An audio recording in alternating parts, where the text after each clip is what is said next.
Welcome, everyone. Thank you so much for joining us today. We're really glad to have you sharing your time with us. Again, welcome everyone to the University of Washington School of Mental Health Assessment, Research, and Training, or SMART Center's 2022 Virtual Speaker Series. I'm Kathy. I'm a postdoctoral research fellow here at the SMART Center, and we have a team of people who are working to make this talk a wonderful experience for us all. We have some tech support and folks who will be posting links and resources in the chat, so please keep an eye out for those. We will be recording today, and everyone will be on mute with their videos off, and the recording for this talk will be available in a couple of weeks. On the current slide, you will see the wonderful speaker lineup for this series. Today, we're welcoming Tish, Dr. Tish Jennings, and we encourage folks to sign up for our last talk. And I want to note that the speaker series is sponsored by the U.S. Department of Education's Institute of Education Sciences, as well as the School Mental Health Supplement of the Northwest Mental Health Technology Transfer Center. So before moving on, we have a land acknowledgement. The University of Washington SMART Center and Northwest Mental Health Technology Transfer Center acknowledge that we learn, live, and work on the ancestral lands of the Coast Salish people who walked here before us and those who still walk here. We are grateful to aim to respectfully live and work on these lands with the Coast Salish and Native people who call this home. And we encourage you all to learn more about the ancestral lands that you're joining us from. Just a little more information about the SMART Center. We're duly housed in the College of Education and the Department of Psychiatry and Behavioral Sciences within the School of Medicine. Our mission is to promote high-quality, culturally responsive programming to meet the full range of social, emotional, and behavioral needs of all students in both general and special education settings. We carry out this mission through our research, training, technical assistance, and by providing support to policymaking. You can visit our website to learn more about our research and training projects, recent publications, our wonderful faculty, staff, and affiliates, one of our many events, and much more. It has been a while since all of us at the SMART Center have been together in person, but that has not dampened our enthusiasm for a good social gathering. Here you can see many of us enjoying our last virtual holiday get-together, and I sincerely hope this photo brings as big a smile to you as it does to me. So the way we think about our work here at the SMART Center is to focus on and address two primary gaps. The first is access and utilization of services, and the second is the quality of those services. These gaps are historical and inequitable, and they're also interdependent and complementary. What I mean by that is that the most accessible service won't be beneficial if it's not high quality, and the highest quality service won't be beneficial if it's not broadly accessible. So that is where we focus our work. Going one step further, here you can see more about our role in setting the context through research, generating evidence by development and testing models that work, mobilizing that evidence through training and technical assistance, as well as learning more about implementation and technical assistance strategies, and finally through building political will by dissemination of information and being part of the conversations with funders and policymakers, as we do, for example, through our University of Washington SMART Center Policy Core. It is my pleasure to introduce you to our UW SMART Center postdoctoral fellows, Dr. Hugh, Dr. McVeigh, Dr. Zuloff-McCurdy, and me. Part of the reason we are bringing you this series now for the 4th year in a row is through a grant from the Institute of Education Sciences, which allows us to bring in these incredible postdocs. And as a SMART Center postdoc, I cannot rave enough about the 3 brilliant women pictured alongside me. As I mentioned previously, the speaker series is also sponsored by our Northwest Mental Health Technology Transfer Center's School Mental Health Project, which is part of a national network of mental health technology transfer centers. We know some of you may be joining us from outside of our Region 10 and want to make sure you know which center to connect with in your area. I also want to bring your attention to two population-focused centers, the National American Indian and Alaska Native Mental Health Technology Transfer Center and the National Hispanic and Latino MHTTC. You can visit the mhttcnetwork.org website to connect with another center or learn about center-wide activities. This is our regional center, and we support the school mental health workforce in Alaska, Idaho, Oregon, and Washington. We welcome you to connect with us on our website, our newsletter, listserv, or social media. And just a brief disclaimer before we get to introducing the guest of honor. SAMHSA sponsors this work, but that does not reflect any official position on this content. And now I would like to ask Dr. Jennings to join us. Dr. Patricia or Tish Jennings is an internationally recognized leader in the fields of social and emotional learning and mindfulness in education, and is a professor of education at the School of Education and Human Development at the University of Virginia.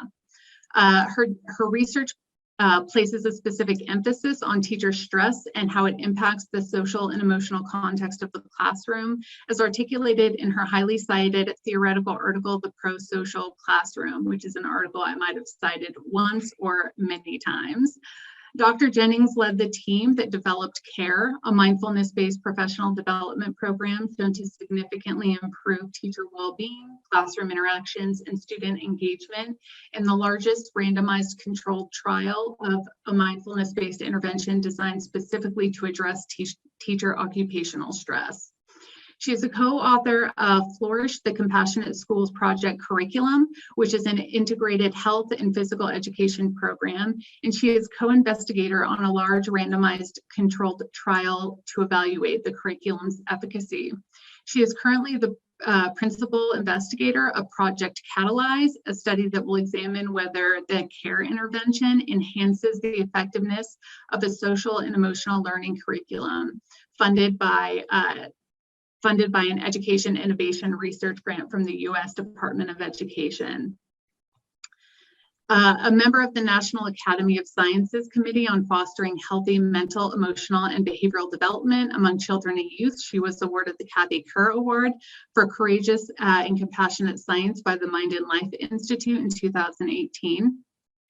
And was recently recognized by Mindfulness Magazine as one of 10 mindfulness researchers you should know, and I could not agree more. Earlier in her career, Dr. Jennings spent more than 22 years as a teacher, school director, and teacher educator. She is the author of numerous peer-reviewed journal articles, chapters, and several books, including Mindfulness for Teachers, Simple Skills for Peace and Productivity in the Classroom, The Trauma-Sensitive School, Building Resilience with Compassionate Teaching, and her most recent book, Teacher Burnout Turnaround Strategies for Empowered Teachers, which was released in December of 2020. As someone who has had the absolute pleasure of learning from Dr. Jennings, I am delighted and just over the moon to have her sharing her time, expertise, and wisdom with us today. And with that, I will hand things off to her. Thank you, Kathy. It's really a pleasure to be here with you all today. And to address this really important issue that I'm focusing on. Oh, my title isn't showing up for some reason.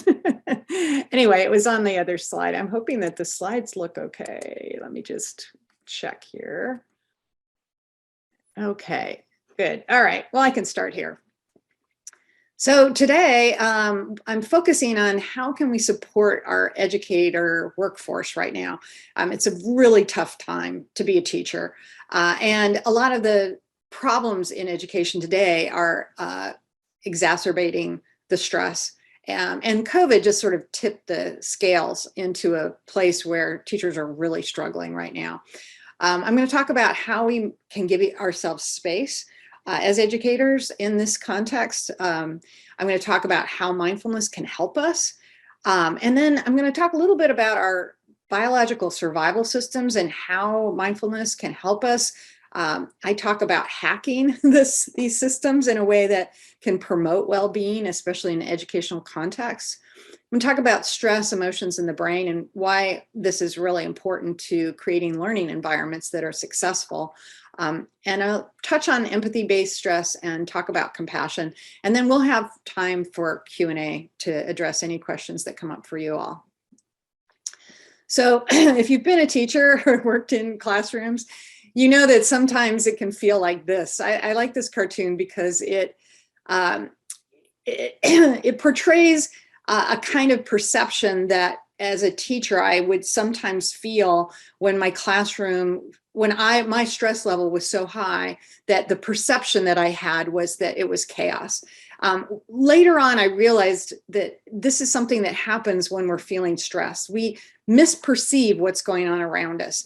And sometimes it feels like our classroom is like this because there are incredibly demanding social and cognitive processes that are going on in this context, especially under the conditions that most of us have been working for the last 150 years, because our school systems haven't brought our systems into the 21st century. So there are certain aspects of it that add stress to the existing demands that are already challenging.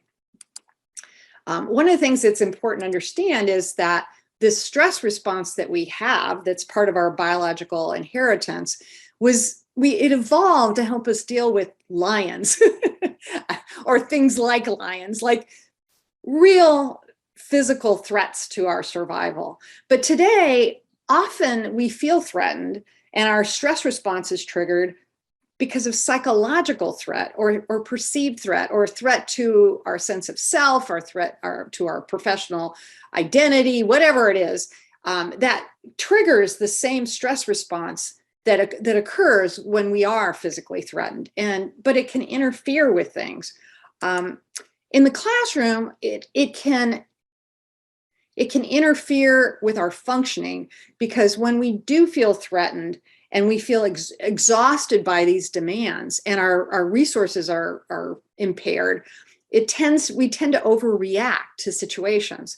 So for example, if I know the bell is going to ring in 5 minutes and I'm trying to get through this lesson because next week my students are going to be taking tests that are going to reflect on me, and one of my students is, I don't know, falling on the floor, giggling, instead of seeing that through a lens of like, this is kind of normal child behavior and isn't this maybe funny?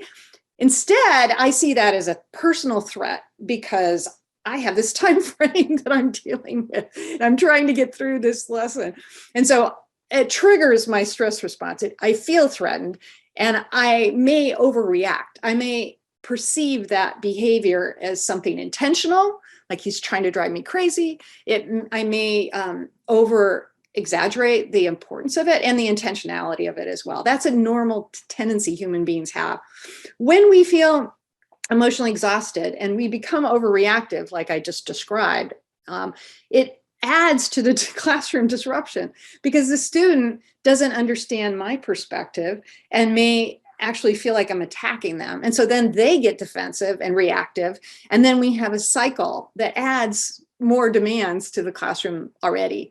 So we get this negative self-reinforcing cycle. This is something that we talk about in the Pro-Social Classroom article that Kathy was referring to. And I saw in the chat box, people would like a copy, and I'm happy to share that. So in order to get past this tendency that we all have, is we have to give ourselves space. We have to give ourselves some grace and space. And I love this quote it's attributed to Viktor Frankl. Between stimulus and response, there is a space. And in that space is our power to choose our response. And in our response lies our growth and our freedom. So giving ourselves that space, take a moment, take a breath, and go, wait a minute, what's really happening here? You know, what's going on inside of me? Am I feeling tense?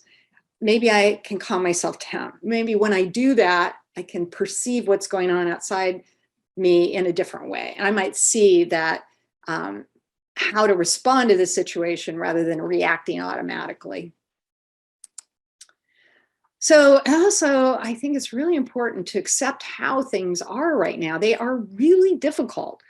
COVID has, in a way, accelerated a process of change that was already occurring in our society. It was already the case that it's very hard to predict what our world is going to be like 5 years, 10 years from now.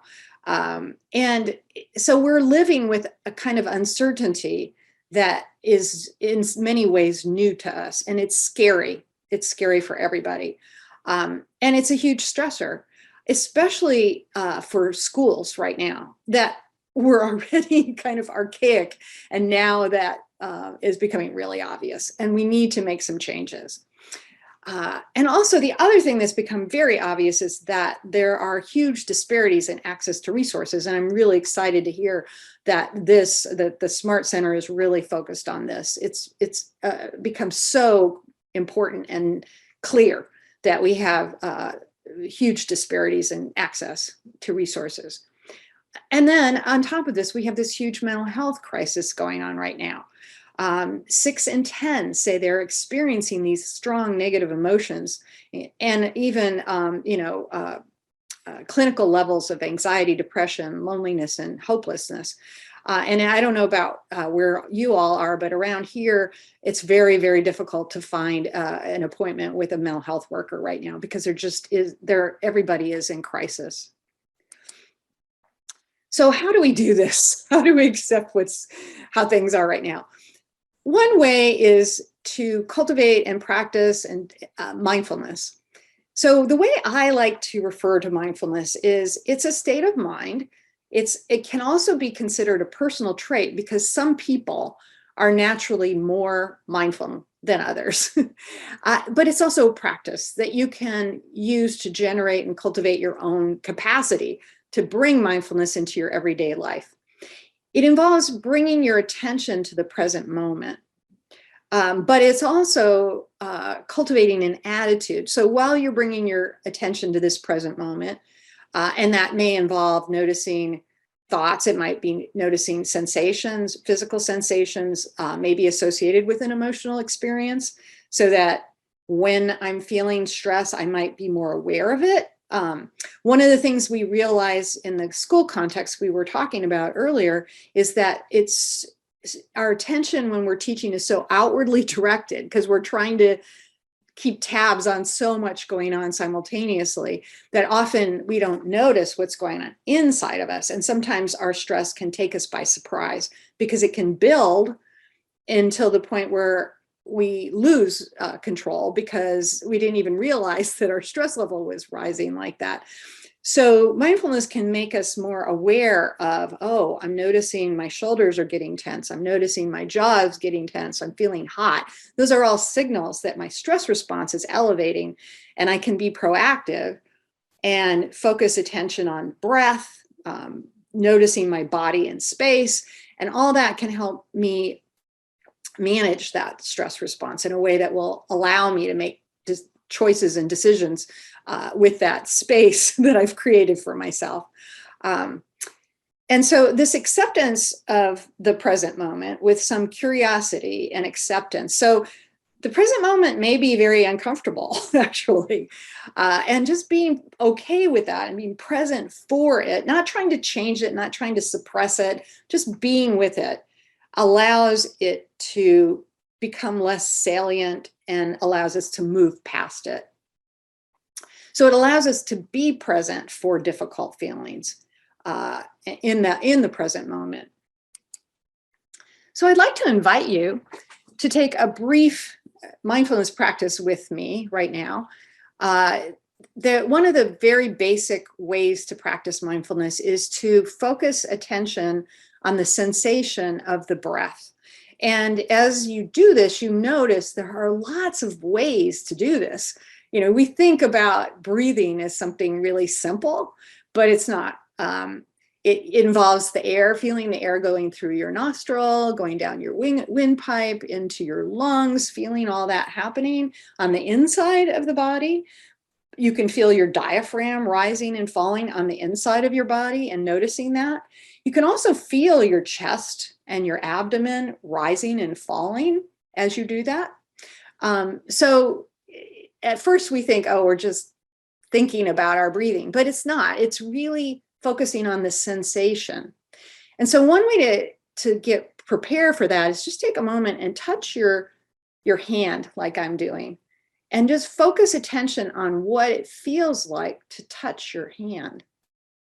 Not thinking about it, just feeling it. Really feel what that feels like. When we bring attention in the present moment to our body, to our breath, to whatever it is, we bring ourselves out of our head and into our body. We bring ourselves into the present. And the breath is a great way to do it because we have access to that anytime we need to. We don't need any special equipment. We don't need any special training. It's pretty simple. So one way to start this practice is to close your eyes if that's what you'd like to do. You don't have to. You can just lower your gaze. And it also helps to sit up tall, because as you're breathing, you want your lungs to have all the capacity to open and close as much as possible.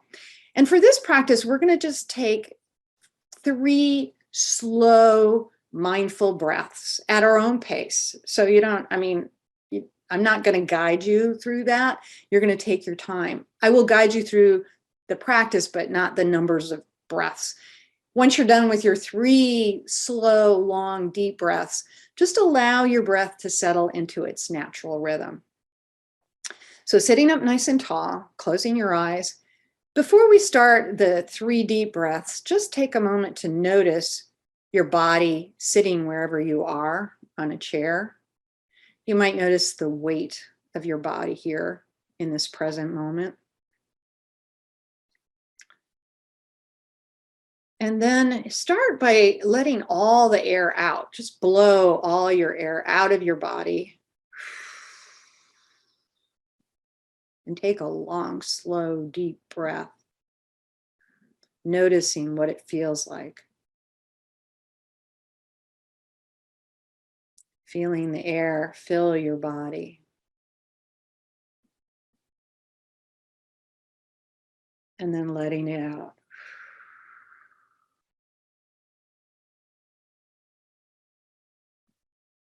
And do this 2 more times at your own pace.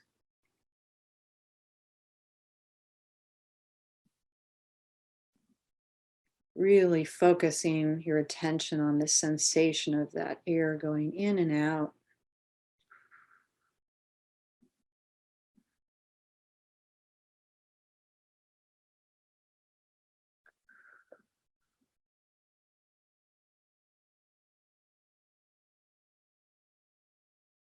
And then allowing your breath to settle into its natural rhythm. And when you're ready, you can open your eyes.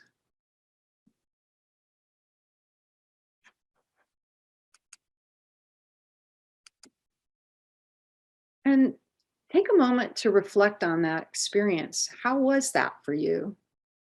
Just think about that. Were you able to focus your attention on your breath, those 3 breaths?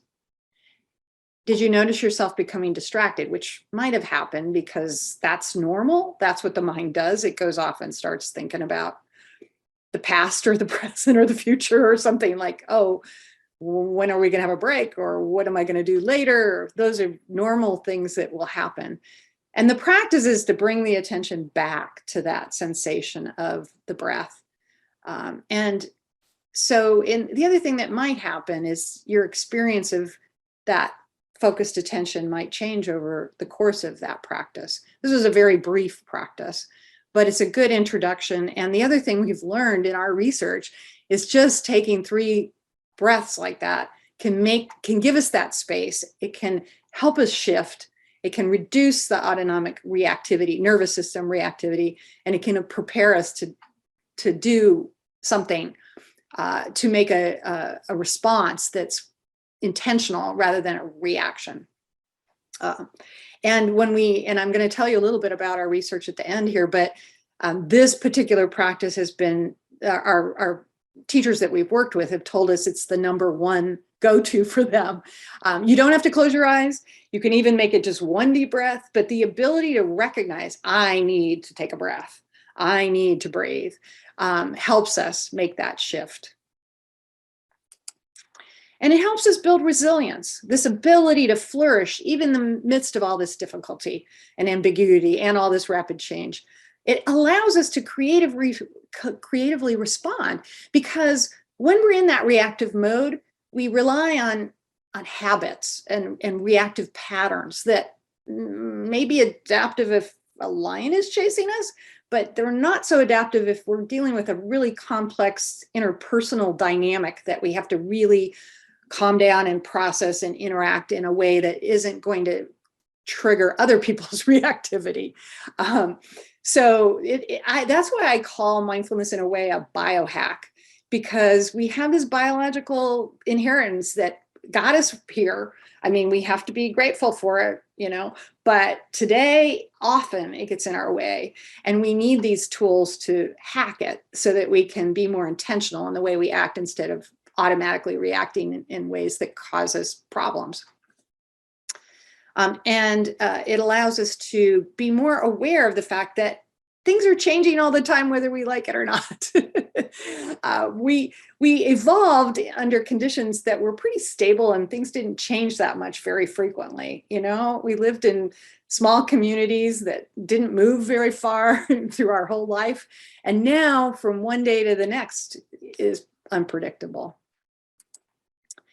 So the threat response or the stress response is part of a bigger context of survival systems that are biological in nature. The threat response, fight, flight, freeze response, it is core to our ability to survive. But our affiliation system is also really important to our survival, and we often overlook it. This comes from our attachment system. This is our connection with our community, our family, our friends, the people we work with. For human beings, this survival system is really, really, really important. And the third one is the drive system, which is associated with competition or achievement. So in our systems, and actually in our society right now, the threat system is accentuated a lot. We use the threat system to try to push people into the drive system. We use a carrot stick thing to try to get people to do what we want them to do. If they're not doing what we want them to do, they get punished. That's kind of our culture right now. And we don't pay very much attention to the affiliation system at all. And so I argue that in our educational systems today, we need to reduce the threat and increase the affiliation. We need to build a sense of community and stop using punitive and coercive methods to try to get kids and teachers to do what we want them to do. Building community will help us be more successful at this. We know that today, because the prefrontal cortex is really important to learning and teaching, because it regulates our ability to attend to things. It helps us focus our attention and modulate our attention. It's involved in our executive functioning, our ability to plan, working memory, which is so key to learning, our executive functions, oh, I said that, and our social skills, our ability to understand somebody else's perspective and make good social decision making. And we now know that too much stress can impair the development of self-regulation, which will interfere with learning. And over time can cause learning difficulties and behavior problems, especially for kids who are exposed to risk factors like trauma. And social support can be very protective. It can help kids. So this affiliation system can help us recover from the results of the threat system. It can help balance us back to equilibrium. But now we also know that teacher stress can affect students in a negative way, because this stress is contagious and we pick it up in our environment. We also know a lot more about emotions nowadays, and emotions are definitely associated with these biological functions. So negative emotions, I put negative in quotes because I don't like to give the impression that these emotions that we typically call negative are bad. They're not bad at all, like anger, fear. They have a function, but sometimes they're unpleasant and uncomfortable. And they're involved in the stress response. So when we talk about fear and anger, we're talking about the flight and the fight response and the stress response. They narrow our focus, literally. There's research that shows that when we're feeling stress or threat, we're not seeing the whole picture because it helps us survive if we can focus on the threat. It also reinforces negative perceptions that we're thinking about, because if our stress level needs to be elevated to protect ourselves, then having rumination that's reinforcing those feelings will help keep it elevated and help us survive. So that's why when the student is interfering with my lesson, the thoughts that might occur are, he's driving me crazy, he's driving me crazy, it's all his fault, he does this all the time. Those are the kinds of thoughts that reinforce that feeling of threat. They also are involved in our limited conditioned reactivity, the habits of mind and body that we grew up with, that we don't think, we just react. And they're associated with those.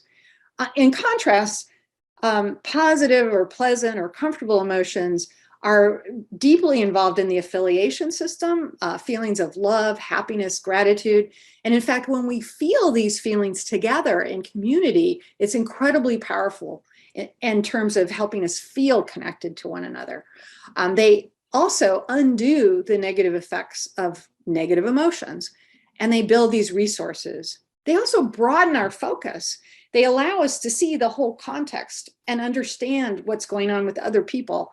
Allows us to see, maybe he didn't sleep last night and that's why he's laying on the floor, instead of he's trying to drive me crazy.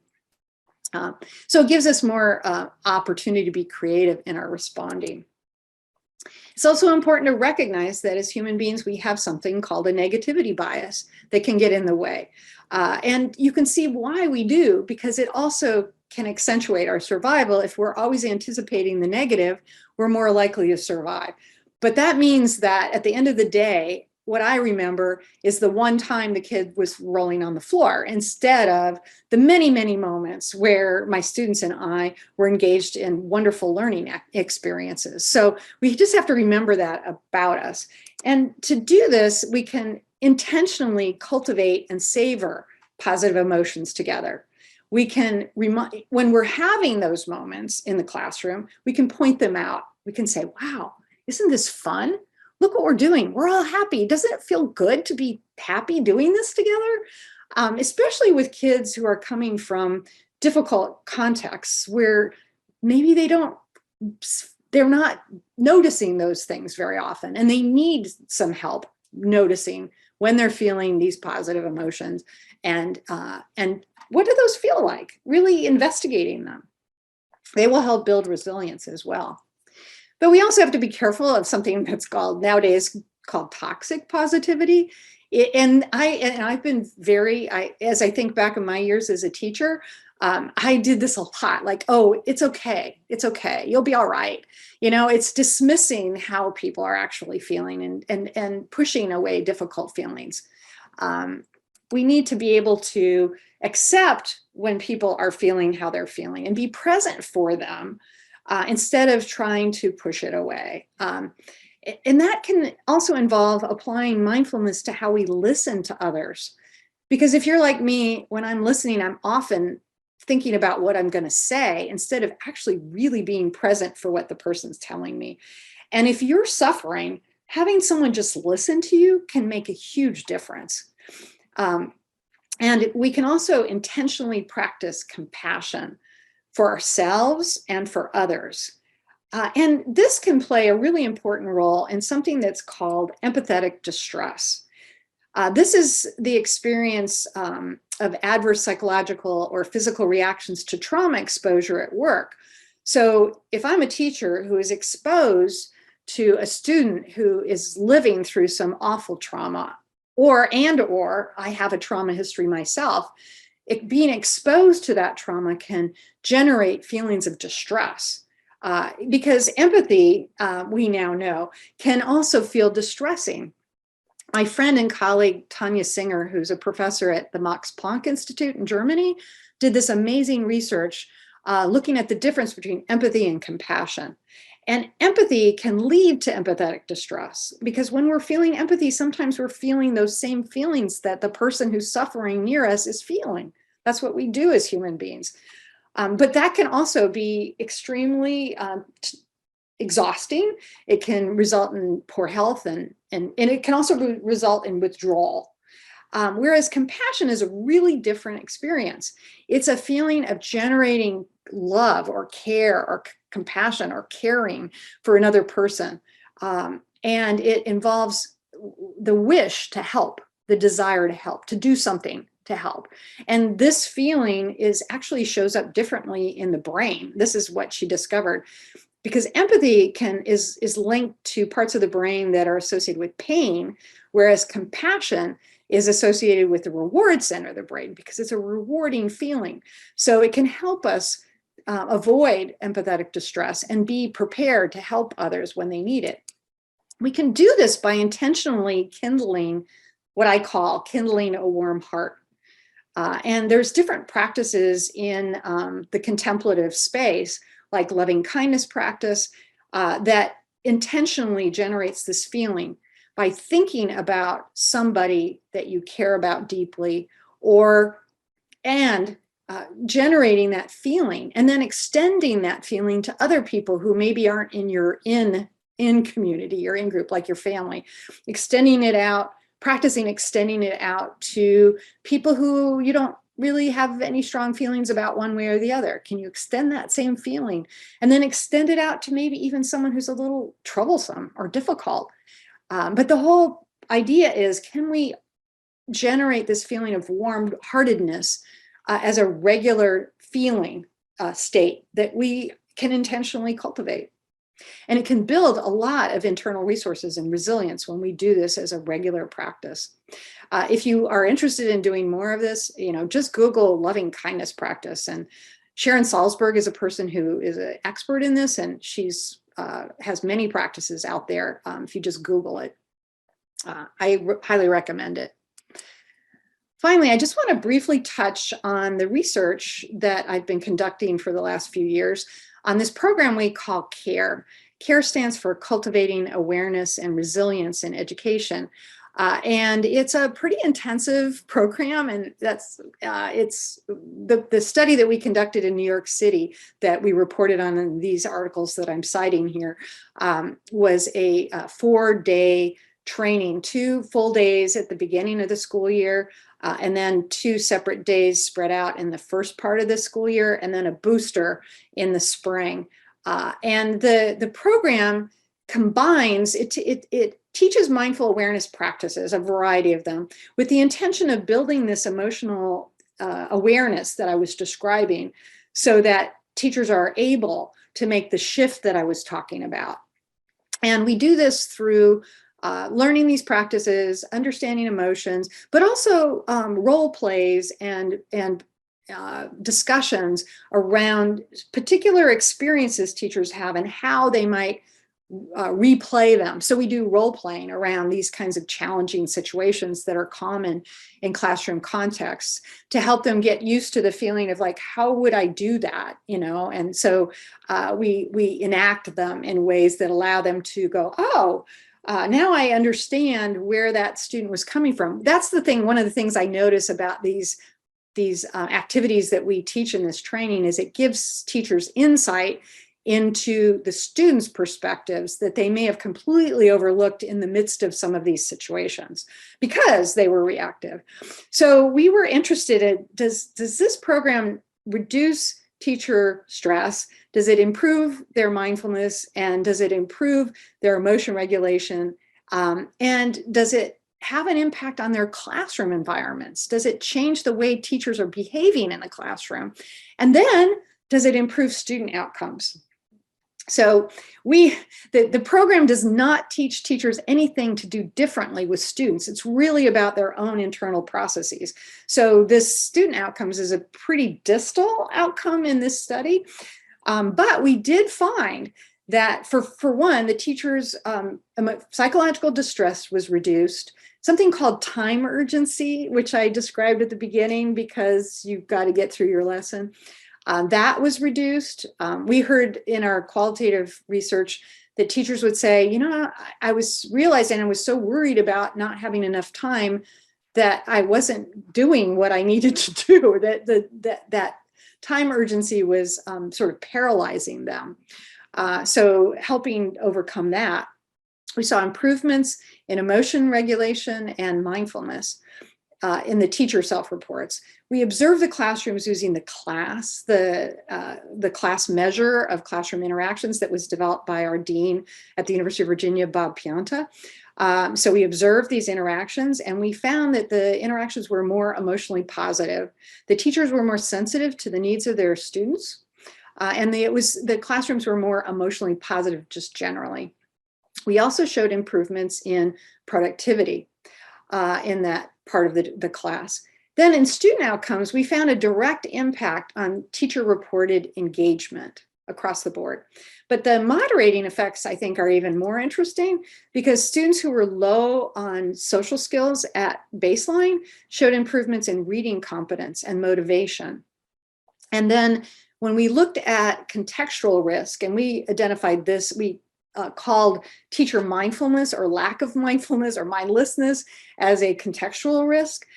Those students improved more as well. Teachers who were low on mindfulness improved in motivation and also I think there were a couple other academic outcomes that I'm now forgetting at the moment, but we did show improvements in those cases as well. So this was kind of the first time, it was in a way a proof of concept that if you do this with teachers, it can have downstream effects in the classroom and students that are very positive. So my timing has been great. I have plenty of time for questions. Before we go to the questions though, I just want to point out these books that Kathy mentioned earlier in case you're interested in learning more about this, because I cover, oh, one of the books isn't showing up. Mindfulness for Teachers is the one that's not showing up. I talk a lot about this in that book, but I also apply some of this to trauma sensitive work and what we can do in the classroom with mindfulness as well, and how to help teachers manage burnout. So I'm going to go back to my Q&A slide, but I think I will stop sharing so that I can see Kathy again and answer any questions that might have come up. Oh, thank you for putting that in the chat, my Jennings and Greenberg. Thank you. That's You're welcome. Yeah, thank you so much for that talk, Tish. People were sharing in the chat, asking for the slides, just lots of gratitude in there. We had a few questions come in before the talk, so I'll ask you those, but I do encourage participants here today to use the Q&A. If you have questions for Dr. Jennings, we'd be happy to spend this time asking her about those. So the first question, which I think is really relevant and on everyone's minds these days, is really about how to integrate or approach some of these practices you discussed with teachers and students with an equity lens in mind. Is there anything that teachers or school staff should consider or be aware of? And we could extend that to culturally relevant practices, which I know you mentioned. Yeah, I think the most important thing that comes to my mind is, and I just give you a little history. When these practices started being used in education, they were often brought into schools from people who come from sort of Buddhist traditions, and mostly white, mostly upper middle class people, or yoga, both of those two places. And so often they would come into schools without any understanding of the context or learning and education, understanding of that. And so there were a lot of mistakes that have been made in the past about how we bring this into a school. And in some ways that they weren't completely secular. There was a case where yoga was brought into a school in California, and they were using terminology that comes from the Hindu tradition. And that was not okay for parents. The parents were very upset about that. Now, you can do yoga without talking about Sanskrit words, or mudras or whatever comes from that religious background. Some of the practices you can do in yoga involve noticing where your body is in space, and learning to become more agile, but you don't, the other religious part of it is not necessarily, it doesn't have to be brought in. Same goes for the Buddhist aspects of mindfulness. So that it's really important to see that these are processes. Paying attention to your breath, noticing your breath and focusing on your breath can be completely secular. And we know from a lot of research that it works well. But different people are going to want to contextualize it in their own way. And in school context, the religious part of it isn't appropriate. So over time, some of us, I've been speaking out about this from the beginning and saying, this isn't the way that is going to work in schools. So I think every context, when you bring it into a school, it has to be very thoughtful about this context. Who are these people that I'm working with? In what way do they view this kind of a practice? How does it meet their needs from their background? Because this ability to focus on the present moment can be found in all cultures. And other religious traditions too. So I just think it's important to understand that where it came from in the US and how to make it appropriate for schools. Yeah, great, thank you. What you just shared also speaks to another question I was actually going to ask you. Someone had written in asking about how to approach teachers or school staff in communication around these mindful practices who might be very resistant to them. Those folks who you just talked about, who might hear the word mindfulness and be like, oh, that is not for me, no. And I love your suggestion to really, pay attention to the context. Who are these people, and leverage those relationships to engage in some of those conversations. Yeah, an example of that is when I first started, and I noticed it's getting less so. There isn't as much resistance and pushback as there used to be at all, which is great. I think people are just more familiar with it, and the research has grown to the degree that people can't really argue that it can be beneficial. But for example, when I first started teaching loving kindness practice, which in our program we call caring practice, we just tried to use a terminology that wasn't so associated with this Buddhist practice. And what I realized was I needed to give people alternatives for the ways to do this, because I had people say, well, I don't think it's up to me to do that extension of care, because in my religious tradition, that is something that I ask Jesus to do, And so I thought, oh, well, if that's the way it works for you, then sure, you can do it that way. You can contextualize it in the way that works for you. So that if for you as a teacher, you need to make that into an internal prayer, then that's great. In fact, in our sample in New York, we discovered we had a lot of Latinx teachers in that sample, and a lot of them reported that they were praying more as a result of our intervention. That was there was an increase in mindfulness, but there was also an increase in prayer. And so we learned that people can take mindful awareness practices and then contextualize them in their own faith tradition, whatever works best for them. But you need to give them that permission, and you need to help them see that that's possible. And when they do, I've had people tell me, oh my gosh, my prayer has improved so much because I'm mindfully praying, so I think everybody can learn to find ways to fit it into their lives in ways that work for them. I love that. And that just sounds so individually empowering, right? Like tailoring the practice to your own self and your needs. And that's just wonderful. That's a great example. Well, I just want to add to that. I think that's another issue that I believe is a shift I'm seeing in the mindfulness research world, because there was this sort of tendency to think about, evidence-based mindfulness is mindfulness-based stress reduction, MBSR, which Jon Kabat-Zinn developed, which is amazing, but it's not going to be the be all end all. And what was happening, especially with adolescents, is they were taking MBSR and trying to transfer it into programming for adolescents. And that is, in my mind, not necessarily appropriate, because Jon Kabat-Zinn, his original group of people he was working with were people who had chronic pain in clinical settings. And so what works for people with chronic pain in clinical settings is not necessarily transferable to adolescents. And there are many elements of MBSR that can be modified, adapted, and everybody can learn these different elements and use them to build their own self-care plan in a way that works for them. Once they start learning them, they can say, oh, I'm having this really horrible feeling about this work colleague. I need to practice caring practice, or, to help me extend my sense of care for this person so that when I talk to them later, I won't be snarky or whatever, Absolutely. Someone else wrote in, they shared that we are seeing the need to care for teachers in an intentional way, building activities into staff meetings.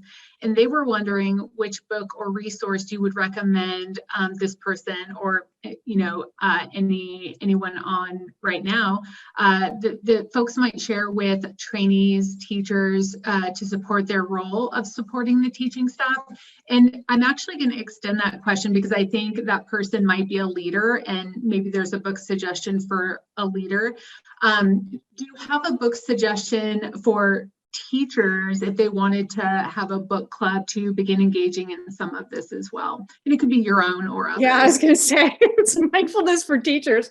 I wrote that book specifically for teachers to do that. I realized at some point that the care program was not going to be very accessible because it's so long and intensive. And so I wrote that book, and that book contains more actually than is in the care training. It's a book, so it doesn't have maybe have the same impact, we don't know. But if you use it as a book study and you do some of the practices together in that book, then in a sense, you're kind of doing your own care training in a way. So I would recommend that. I think it's also really important. I know right now self-care is kind of becoming a buzzword, and I'm hearing that teachers are being told, just go care for yourself, do some self-care, instead of really changing some of the things in the system that are causing stress. So I think it's really important to understand that the mindfulness is really good for this interaction level, classroom level kind of stressors that are going on. It can really help with that. But it's not going to help with some of the systemic problems that are happening unless it's used to look at that system and bring insight into that system to make changes. So I just want to point that out, because I'm not saying that mindfulness is going to be a panacea for all these stressors at all. Yeah, I'm so glad you shared that. And it's such an important point, because I've heard that as well from educators and critics, right? That this mindfulness revolution in schools is not going to solve everything. And I love your point that it's a both and, right? Like it can help with these interaction level, just with your daily interactions with school staff, with students, but also that systemic change is needed and will all be better when both of those things happen. Well, one thing I say in my most recent book is that when we're aware of these systems and how and in what way they are stressing us, causing stress, we're more able to express the problem and talk about what potential solutions might be. And right now, teachers have more leverage than they've had ever, because there's such a big shortage and a growing shortage. And so if I'm in a classroom right now and I see that there's something going on in my system that's making my job really difficult, I might be better positioned to go to the school leader and say, hey, we need to change this because it's, adding to my stress level. And I don't think we need to do it this way. How about if we have a meeting and make some plans about shifting this? Like one example would be time. The way time is measured and allocated in education is incredibly arbitrary in many ways, So that's something that could be open to a shift that might make their lives a lot easier. Yeah, great point. So someone else wrote in, and this is, it's a long, it's long. It is, and I'm actually going to read it for the participants because I think it's a good collaborative learning moment. This person is seeking for understanding and love a good collaborative learning moment. So this person says, you stated that when we are in a reactive mode, we move into limited conditional reactivity and fall into pre-established patterns in our reactions to stressors. That resonates on a physiological level. And I've also experienced it happen in a cognitive space in the form of conditioned narratives. So when stressors go up, people seem to fall into the same stories about themselves and others. One of the benefits of mindfulness might be to become aware of the story. So again, the narrative of the stressors. So this is, I think, the collaborative learning moment. So conceived of this way, can we say that mindfulness might facilitate more trauma-informed responses by keeping us from judgmental, limited, and harmful meaning making? And then they ask for your thoughts on that. Absolutely. Yeah, I totally agree with that. Yeah, especially when our students come to us from a trauma history, they have patterns and habits that they have learned in their context that have helped them survive. And like a couple of them that are very obvious, one of them is hyperreactivity and hypervigilance. If you're living in a dangerous context, your hypervigilance is actually very adaptive because you're keeping an eye out for when danger might be directed at you. In a classroom context, that may seem really maladaptive because you may have a hard time focusing your attention because you don't feel safe. And so students like that might need some extra help. First of all, feeling safe and realizing that they're in a place where they don't have to be hypervigilant, but this isn't something you can explain. It's something that they have to feel.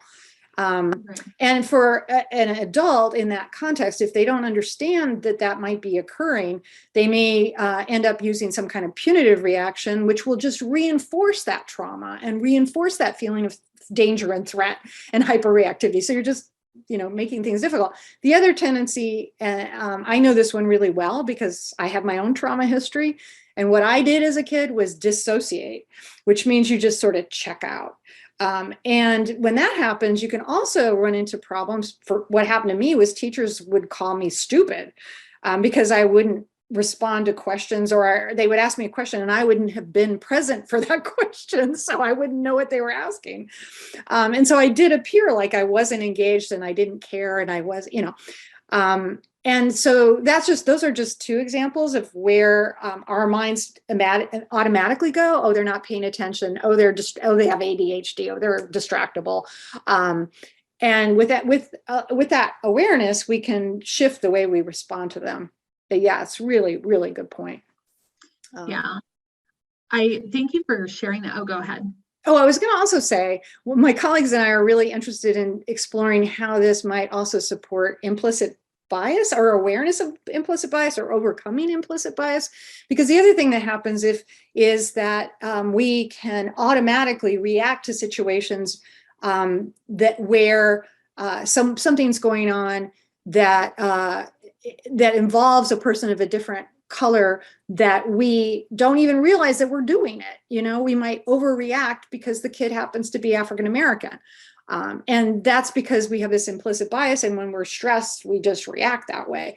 I wouldn't say a teacher might necessarily want to do that and not even be aware they're doing it. So we want to do some research to see, do these practices help teachers see when that's happening so that they don't over-discipline kids of color? That's so interesting. So the big idea being that if you provide teachers with these practices to help manage their own stress, that provides them with the personal resources to make more intentional decisions in their interactions with students. Yeah. Great. Yeah. Amazing.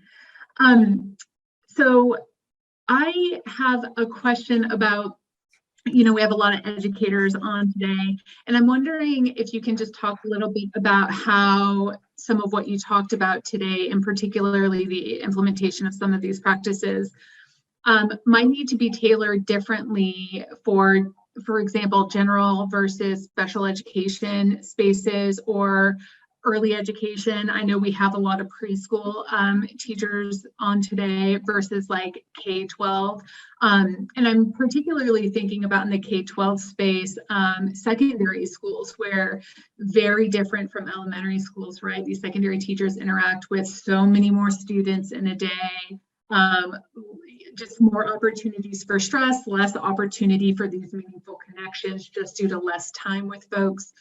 So just, any thoughts about that?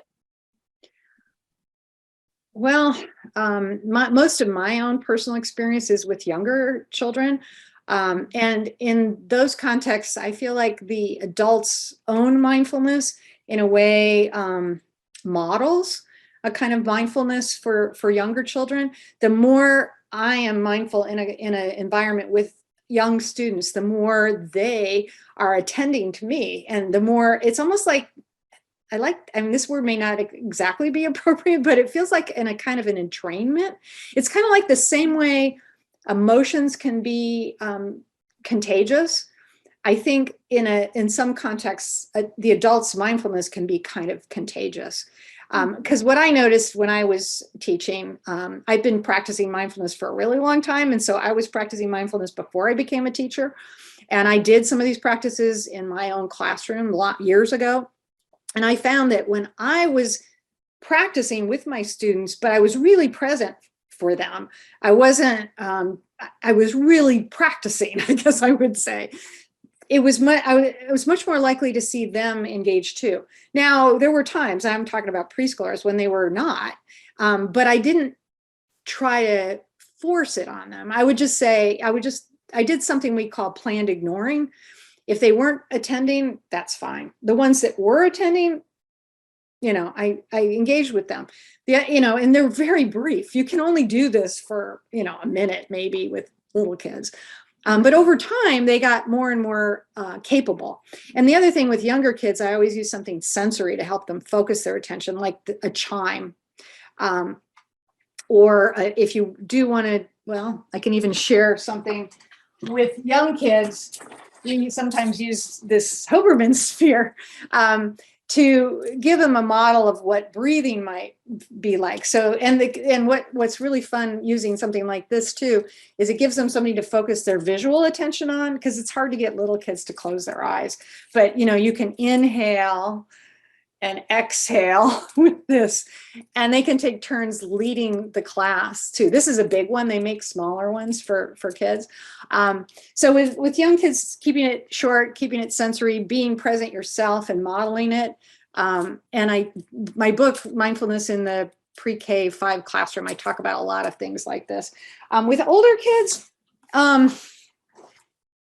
first of all, I think they need to have an understanding of why they should even be interested in this, and I think my friend Tish developed a program called Learning to Breathe, which she has studied and has been found to be very effective in helping students. She contextualizes it in terms of giving kids an edge. So like if they're into sports and they want to be better at sports, developing this capacity to focus your attention mindfully can help you in sports. So she tried to give them some reason why this might be helpful. And the practices, again, they need to be brief. I mean, they can't do half-hour practice like adults can do.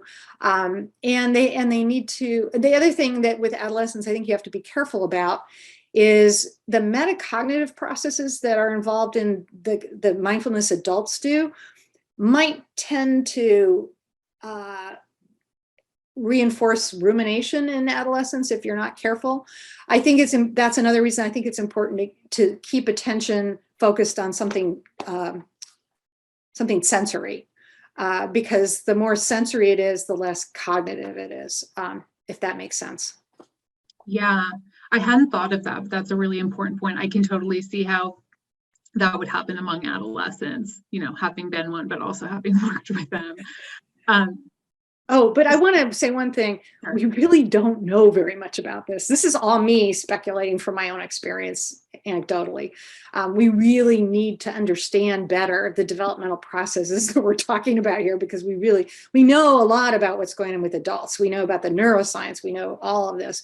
But with children and their developmental process, we don't really know very much. I just want to make sure that everybody realizes that. Yeah, really important point. Thank you for highlighting that. The other thing I was just very quickly before I get to our last question that I was going to say, I love the idea of sort of, for lack of a better term, selling it to students, maybe not based on the thing you care about for them, right? Like it'll help you do better in class, but something they care about, because not only may it actually, result in some buy-in on their part, but I can only imagine that strengthens the teacher-student relationship, right? Because it shows that you've been paying enough attention to know what might be important to them, so on and so forth. So I really loved that example.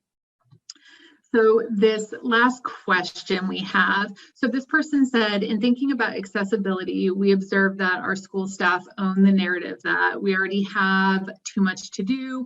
Why are you giving me more to incorporate into my classroom? I think a lot of people can relate to this, especially in the past couple of years. So how can we encourage staff buy-in in the culture of scarcity and overwhelm? So I think this person is asking, how do you make this, mindful practices seem like not just one more thing they're being asked to do?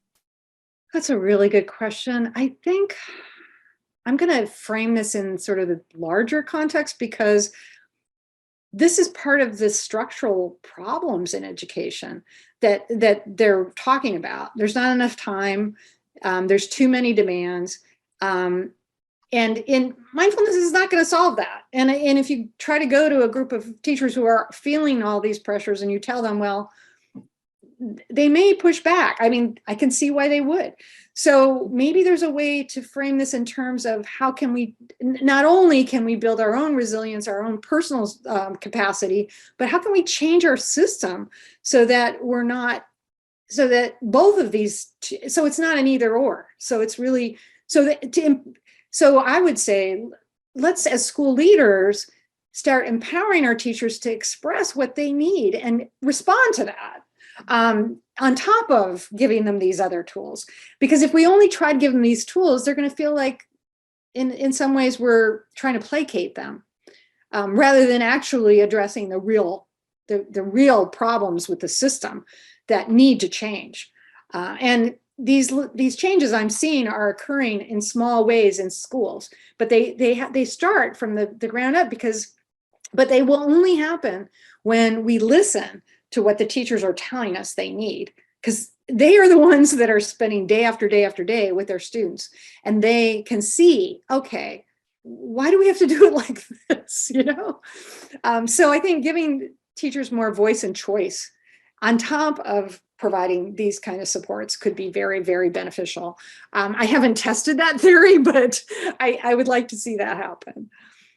I mean, voice and choice is very popular, when serving youth in school. So I can imagine it might be very effective for the adults supporting those youth. Well, that wraps up our Q&A section. Just thank you so much, Tish. This was wonderful.